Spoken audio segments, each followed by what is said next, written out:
Welcome back to Every Other Karl. I'm Karl, and in this video, I'm going to show you how to frame a 10x16 shed. Most basic shed framing uses minimal lumber, single top plates, and standard 2x4 rafters. But if you're building a shed that's meant to handle heavy snow, high winds, and decades of exposure, standard framing just isn't going to cut it. This is episode 2 of the Overbuilt Shed series. In part 1, we built the floating foundation in this difficult spot. Now, we're taking this floor and turning it into a heavy-duty 10x16 shed frame. Whether you're building this exact 10x16 footprint or adapting this to any size shed, this guide covers everything. Heavy-duty wall framing, double headers for doors and windows, and the easiest way I can think of for pitching full 2x6 gable rafters. I'm trying to use all the most modern techniques and materials I can come up with, and I'll show the full process and any issues that might come up along the way. Saw, and then finish it off.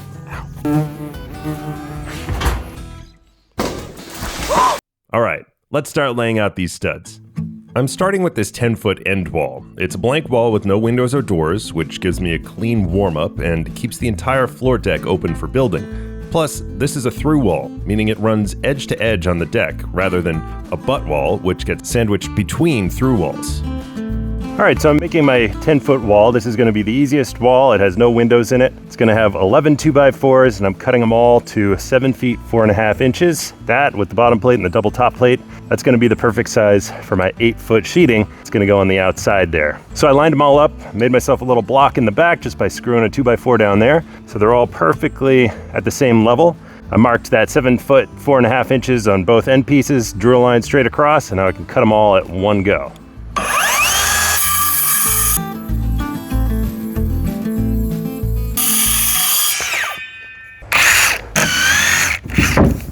All right, so I made sure that this bottom plate is exactly 10 foot. I'm gonna make sure the top plate is exactly the same size, so I won't have any issues with mismeasurements going up the wall.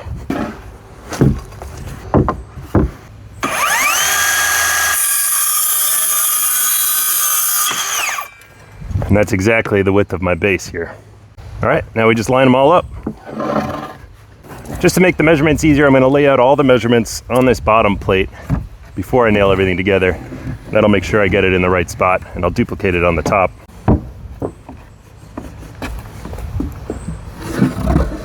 All right, I'm using 3 1/8 framing nails. I'm just gonna nail these all in, 2 in each 2x4.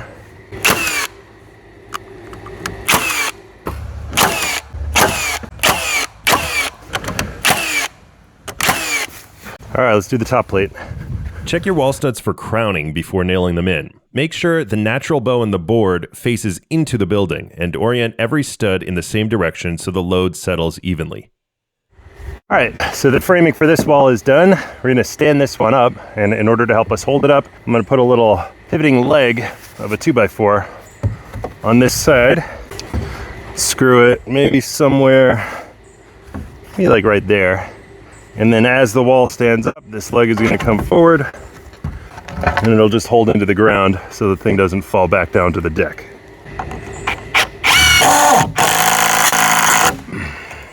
Not too tight so it can actually pivot. And put it on that side. And to hold that bottom plate into the decking of the shed here, I'm gonna use these number 10 3 1/8 structural screws. Start a few screws into the bottom plate before you lift the wall, just to give yourself a head start. And to help me as I lift it so that the bottom doesn't fall off the deck, I screwed a couple blocks into the rim board down here, and I'll take those off after I'm done.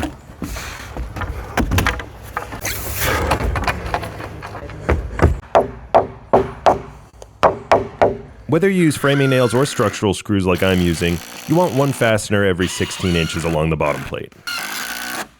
Now that that's up, I'm gonna get it pretty close to plumb, and then throw a screw right here into the brace to hold it in place.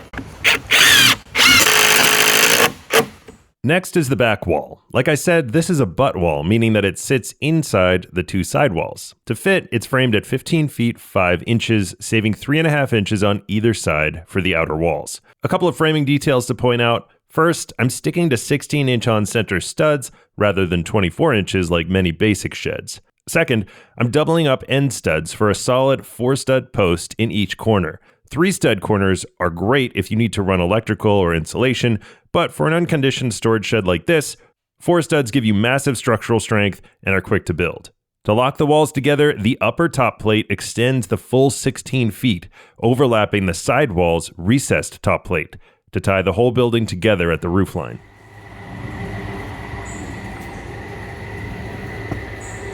All right, the next wall we're going to do is this 10-foot sidewall. It's going to have a 6-foot doorway with a ramp so that I can roll in and out like a lawnmower or something like that. That ramp is going to go to grade. This is actually the high side of my grade, so that's why I want that wide doorway with a ramp over here. If I put the ramp here, it's going to be a lot steeper and the ramp's going to be a lot longer. So this side makes more sense. 10-foot wall, 6-foot wide doorway. I'm going to have a double 2x6 header above that doorway. I'm 6'4", so I want that door to be just above my head. I think I'm going to frame it to about 6'5". My walls are 7 feet 9 inches or 93 inches tall. From the deck to the underside of the top plate is 90 inches. Depending on how wide your door is, you'll likely need at least a 2x6 header under that top plate. For me, that means my doors could be a max of 84.5 inches tall. A standard pre-hung door is 80 inches tall. Keep your doors in mind before you start building.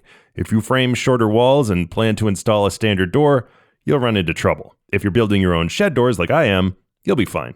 All right, all my studs are in. Now I'm gonna make my header, and I'm gonna do a double 2x6. That's gonna give it support all the way down to the floor. And then I'll use a piece of 1/2-inch plywood as a spacer between the 2x6s, so that brings their full width to 3.5 inches, which is the width of 2x material.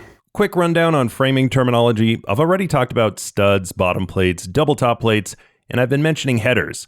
Above the headers are cripples that transfer load from the top plate into the header. The header sits atop trimmers, also called jack studs. Those transfer load from the header into the floor. Next to the trimmers are king studs. Those are full length. I'll do windows later, but windows are very similar and just add sills and bottom cripples. Okay, hopefully that helps.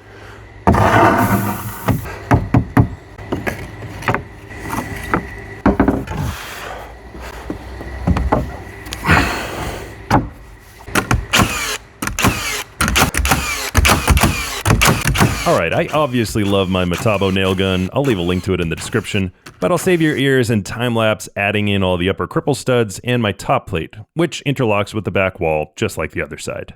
Now, I told you at the beginning that I'd share any issues that I ran into while framing. Well, a giant dead tree overhanging my fresh framing is an issue I really should have taken care of during site prep, but for some reason I saved it till now. I'm not a pro tree cutter, and this one proved to be a real challenge. I definitely recommend clearing dead trees before you build. And be careful, trees are dangerous. I had to cut this one twice after it got tangled in some other trees as it fell.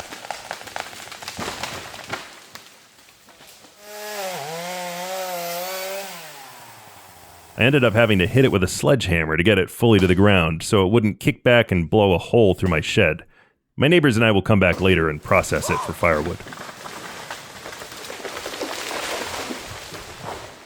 Alright, I saved the most complicated wall for last. That's my front-facing wall. It's got 2 windows and a door.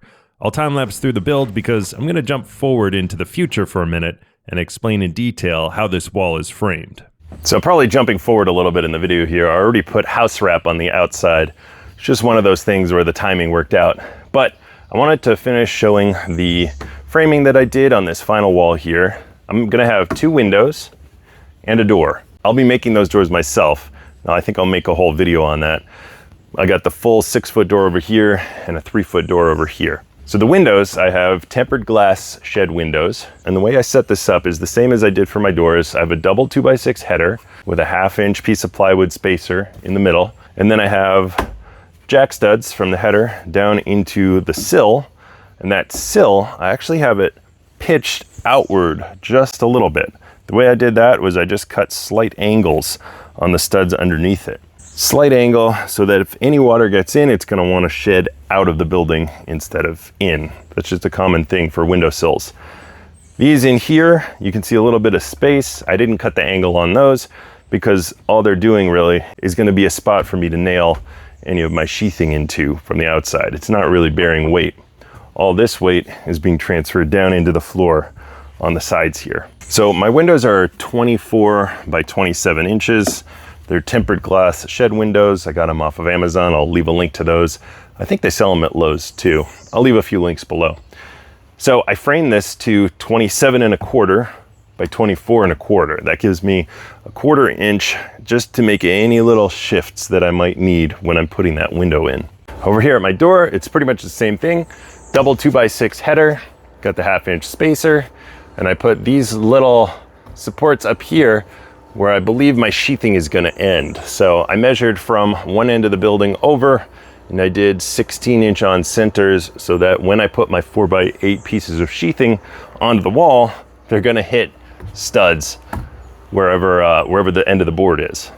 2x6 header down into this jack stud that goes right down into the floor. It's the same thing over here. Now, normally on a building with a 6-foot door like this, a double 2x6 header might not be adequate if this was a load-bearing wall. Now again, building codes are different everywhere, but for me, this is not necessarily bearing much weight above this door, because the way the rafters are set up, all that weight is being distributed into the outside posts of the wall. Any weight coming down here is just gonna be maybe a little bit of snow load or something like that, but not much weight is coming down the center. If I had a different construction where I had a ridge beam instead of this ridge board, I would have to have a post that came straight down right into this point, and then it would have to be spread out into the posts. I definitely would not use a 2x6 doubled up as a header here. I would use something way stronger, probably 2x10 or 2x12. I would have to think about it, but that's a different setup.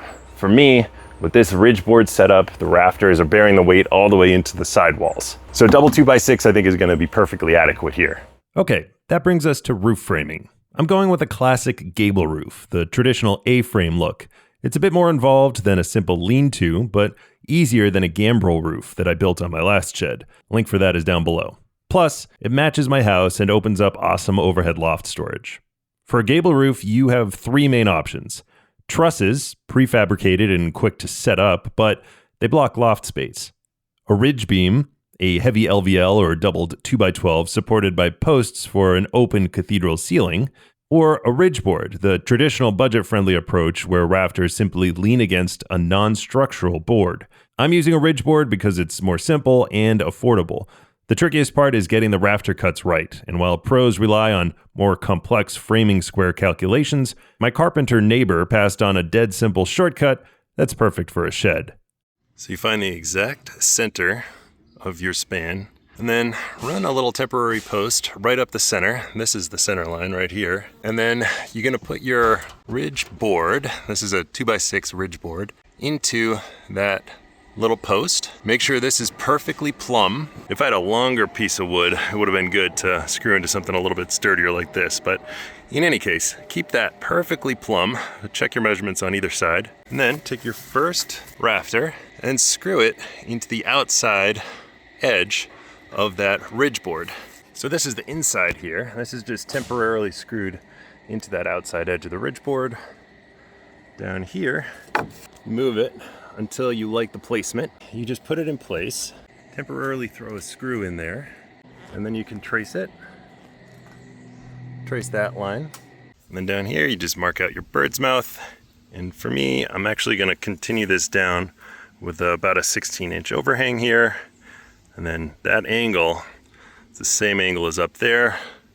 Or what I did was I came down to 16 inches and then I just used a level and got myself a nice plumb line right there. Now this is gonna be my template. So just for another little example, once you have that ridge board established with your temporary post and you're sure that it's plumb right in the center, just take that fresh 2x6, get it exactly where you want it, throw a screw right into the outside edge of that ridge board, and once you're happy with the bottom, throw a screw right down there into the top plate, and then you can come to the inside and just trace out exactly where that bird's mouth and your angles are gonna be.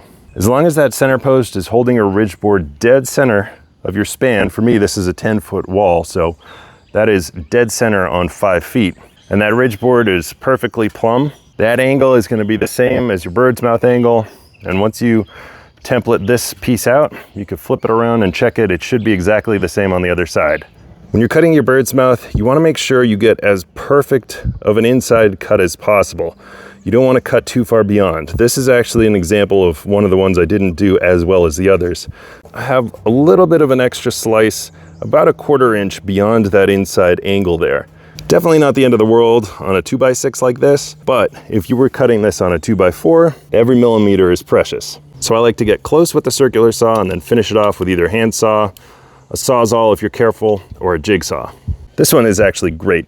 Super flush on both top and side of the top plates, and no extra cut beyond that inside angle. Another thing to point out is when you're cutting your bird's mouth, you want to make sure you have at least 2/3 of your material above that bird's mouth. Ideally, you should have 3/4 of your material left. But there is also something to be said for having it rest flat on your top plate. So if you can get at least 2/3 of that material left and get it to lay flat on your top plate, that's probably ideal. Again, check your building codes. I'm just a DIYer. So what I have here is about 1.5 inches of a cut in on that bird's mouth. But above it, I have 4 more inches of material left above that cut. So I've only cut in less than 1/3 into this 2x6. So there is plenty of material left above here. And my bird's mouth is laying flat on top of this 2x6. So if a ton of pressure comes down on the top of this roof and it's trying really hard to push down, this joint here is not gonna fail and split that rafter. This rafter cutting method works for any roof pitch. To match my house, I'm going with a standard 6/12 pitch, which means the roof rises 6 inches for every 12 inches of run. Or put simply, it goes up half as much as it goes across. Since my shed is 10 feet wide, each rafter spans a 5-foot run to the center peak. Half of 5 feet gives us a 2.5-foot rise, placing the peak exactly 2.5 feet above the walls. So I know where my ridge board is, and I've got my rafter template. Now I just need to replicate that template to make 18 rafters. I'm installing my rafters 24 inches on center to cover a 16-foot shed. That comes out to 9 rafters per side, or 18 total. All right, now that I have my rafters, I'm gonna be putting them 24 inches on center. So I went ahead and I marked 24 inches on center on the ridge board, all the way down. That's exactly a 16-foot ridge board. And then on my top plate, which is also exactly 16 feet, I also measured the same 24-inch centers. 24, 24, 24, all the way down.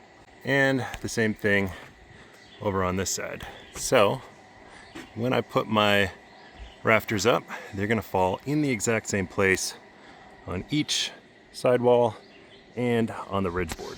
Before I install any rafters, I want to make sure the tops of my walls are not bowing out. So I'm screwing in a couple temporary 10-foot 2x4s from wall to wall to keep everything in place. Now, with some help from my wife, we can install all the rafters. I'm toenailing each one into the ridge board and the top plates, and I'll come back later and add hurricane ties as well. On the theme of modern building materials that make a shed better, I've added these Simpson hurricane ties. These are the diamond-shaped ones, and I'm using number 10 Simpson nails. These are galvanized, and they are very strong, and they're rated for this hurricane tie.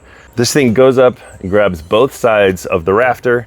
It's got 2 nails on either side here. You could also use screws, but the nails are a little cheaper. And it's got 4 nails here on the face that tie into both top plates. So this is now the primary fastener for my rafters. On the final rafter at the edge of the wall here, you can see I'm using a different hurricane tie because you can't get the plate to come up on both sides. So that one's shaped sort of like an L, and it just goes on the outside of the top plates and into the rafter. Up here at the rafters, I've just toenailed each one of them into the ridge board. They are pushing into each other very strongly. So it's not like if I didn't have more fasteners there, it would keep it from slipping down. They're not slipping anyway. All right, all my rafters are in, my ridge board is in. And I thought it would be a good time to explain the difference between rafter ties, collar ties.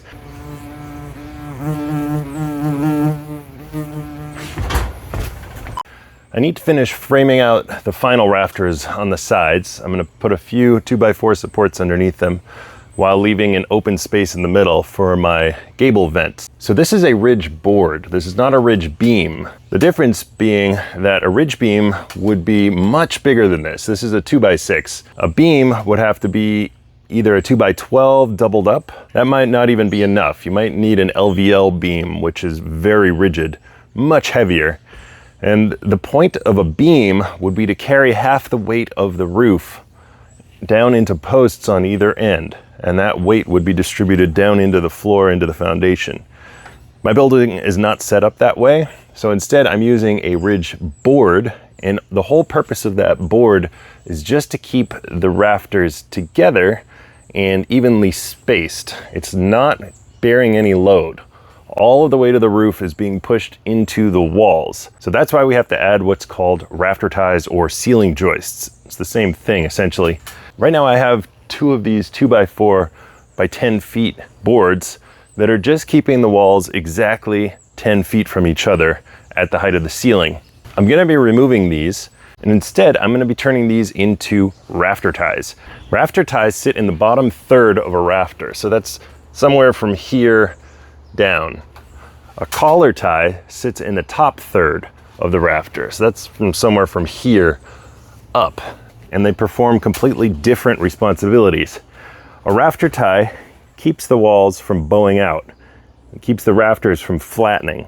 A collar tie in the top third of the rafter would keep the rafter from folding in and having this joint blow out. That would happen if it was an extremely strong wind load coming against the side of the building, making that want to squeeze, making those walls want to squeeze and open up the top of the roof. I'm definitely not a professional in this, but from what I understand, a rafter tie, which sits in the bottom third, can actually perform double duty. It can do the job of a rafter tie and a collar tie. A collar tie on its own cannot.